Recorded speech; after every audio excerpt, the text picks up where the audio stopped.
Hey everyone, it's me, and today we're going to look at the shocking true story behind Little Red Riding Hood. This is one of the most famous children's stories ever told, and is likely known by all of you. Also, please don't forget to leave a like rating on the video. Until we reach 100 likes, we will not be able to grow, so please help us out. Thank you. But what many people do not know is that there is a very dark and gruesome origin story behind the well-known tale. So, let's get started. But now it's time for us to look at the horrifying truth behind the story. As I mentioned earlier, in the original story, after the wolf eats the grandmother, he puts on her nightgown. In this version, the wolf doesn't disguise himself as Red Riding Hood's grandmother. Instead, he simply waits until she and her grandmother are sleeping and sneaks into the house and eats them both. Talk about a nightmare. Now you can watch the story of Goldilocks and the Three Bears and find out the shocking truth behind that story. Please stay tuned for more videos like this, and thank you for watching. In some versions of the story, the grandmother is not eaten by the wolf in disguise, but rather she is eaten, along with Red Riding Hood. This makes the story even more disturbing than it already is, as it means that Red Riding Hood has no way of knowing that the wolf is in her grandmother's bed with her. If you thought that the sexual innuendos were bad, just wait until I tell you about the illustrations that were done for the original story. And stays in bed waiting for Little Red Riding Hood to arrive. Was born in Strasbourg, France in 1832 and died in Paris in 1883.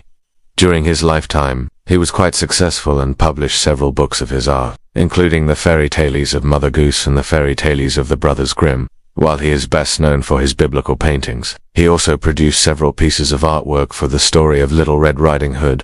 One of his most famous pieces depicts the moment that Little Red Riding Hood first encounters the wolf in the forest. The wolf is shown as a menacing figure, standing tall and looming over Red Riding Hood.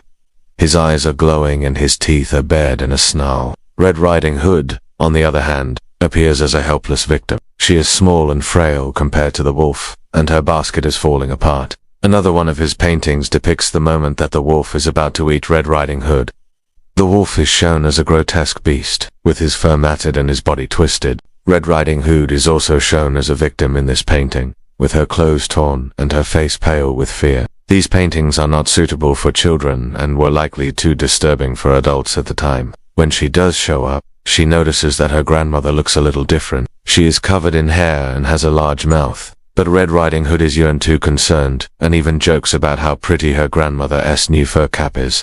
Again, she doesn't suspect a thing, but before she knows it, the wolf jumps out of bed and tries to eat her. Luckily, a woodsman who was passing by hears her scream and busts through the door just in the nick of time and saves her life. However, unlike in the version most of you probably know, the woodsman doesn't spare the wolf's life. Instead, he ties both the wolf and Red Riding Hood up and leaves them in the bedroom together. The story ends with the woodsman returning later on and eating the wolf, presumably with Red Riding Hood. The real story behind Little Red Riding Hood is much darker than the version most of you probably know. Like I said earlier, the original version of the story was meant for adults, and if we look at the story through an adult lens, it becomes obvious that the story is filled with sexual innuendo. For example, in the original version, when Red Riding Hood comes across the wolf, he asks her where she is going, and she responds, "I am going to see my grandmother who lives in that village. I'll go and gather some flowers to make a nice cap for her." This obviously sounds innocent enough, but back in Perrault's day, when a woman said she was going to gather flowers,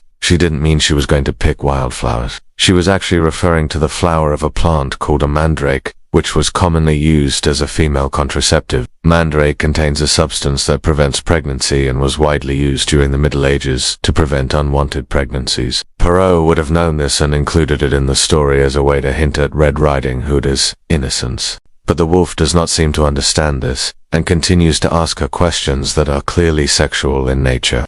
He tells her that he'd like to lie with her and says that he'll wait for her in bed while she goes to visit her grandmother. The wolf even suggests that they lie together and play at being husband and wife. Needless to say, this version of the story is not suitable for children, and it becomes even more explicit as the story progresses. But first, before we begin, make sure you guys subscribe for more videos like this. As most of you probably already know, the story of Little Red Riding Hood has been around since long before Disney came along and made their version with the same name. The original story was written by Charles Perrault in his book of fairy tales, which was published in 1697. However, the exact origins of the story are unknown. though there are several theories about where it may have come from. One theory claims that the story originated from an 11th century Japanese scroll painting titled The Tale of the Bamboo Cutter, which contains a story of a princess and a wolf. Another theory claims that it was based off of an event that happened in Germany during the 14th century, in which a woman was led to believe that her husband and daughter had been killed and eaten by a wolf. And yet another theory claims that it was based on an incident in France in which a woman was attacked by a wolf while she was gathering wood. Her companion, however, managed to scare the wolf away, and the woman survived. All of these theories could have some truth to them, but we can't say for sure which one sparked Perrault's imagination. What we do know is that when Perrault wrote his version of the story, he did not intend for it to be read by children. At the time he wrote the story, France was under the rule of King Louis XIV, who was known as the Sun King, and Perrault dedicated the story to his illegitimate son, who he nicknamed Little Red Riding Hood, because of the color of his hair. There is also a theory that Perrault created the story to mock the nobility of France, comparing them to wolves, but there isn't much evidence to support this claim. In the story, a young girl is instructed by her mother to take food to her sick grandmother who lives deep within the woods. While on her way, she meets a wolf, who tries to persuade her to go into the nearby forest and pick some flowers. While Red Riding Hood is picking flowers, the wolf runs off to her grandmother's house and devours her. When Red Riding Hood arrives at the cottage, she is unaware that the wolf is waiting inside the house disguised as her grandmother.